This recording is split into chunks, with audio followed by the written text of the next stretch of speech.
Et surtout, ce qui m'inquiète beaucoup, moi, j'avais déjà vu des témoignages en vidéo de cancérologues aux États-Unis, en Europe, en France. Là, j'ai participé à des réunions de médecins qui étaient un petit peu confidentielles parce que ces médecins n'ont accepté de parler que si leur nom n'était pas rendu public, ils ont peur de représailles, avec des spécialistes du cancer, de la radiologie, qui sont complètement affolés. Il y avait une cancérologue qui était en larmes en disant « j'ai jamais vu ça ». Une explosion du nombre de cancers. Elle suivait des patients depuis des années qui étaient guéris ou stabilisés. D'un seul coup, après les injections, le cancer repart, flambe. Et surtout, ce qui est du jamais vu, ce qui m'a été confirmé par d'autres cancérologues ou médecins étrangers que j'ai rencontrés récemment, c'est l'explosion simultanée de plusieurs cancers.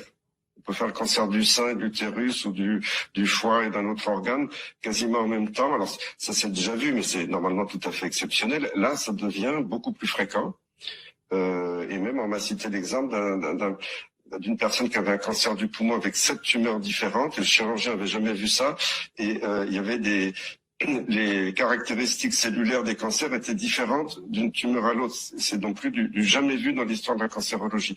Donc ça fait très peur parce que il y a peut-être des phénomènes comme ça qui se déclarent pas juste après l'inoculation, mais qui vont continuer d'augmenter. Puis alors, moi, ce qui me fait aussi très peur, c'est la stérilité. On commence à avoir des rapports de plusieurs pays qui commencent à observer une chute de la fertilité. On voit une chute du nombre de spermatozoïdes chez les garçons, des troubles des règles énormes chez les filles. Et là encore, on nous dit oui, c'est le dérèglement climatique, c'est le stress ou je sais pas quoi. Non, c'est secondaire aux inoculations.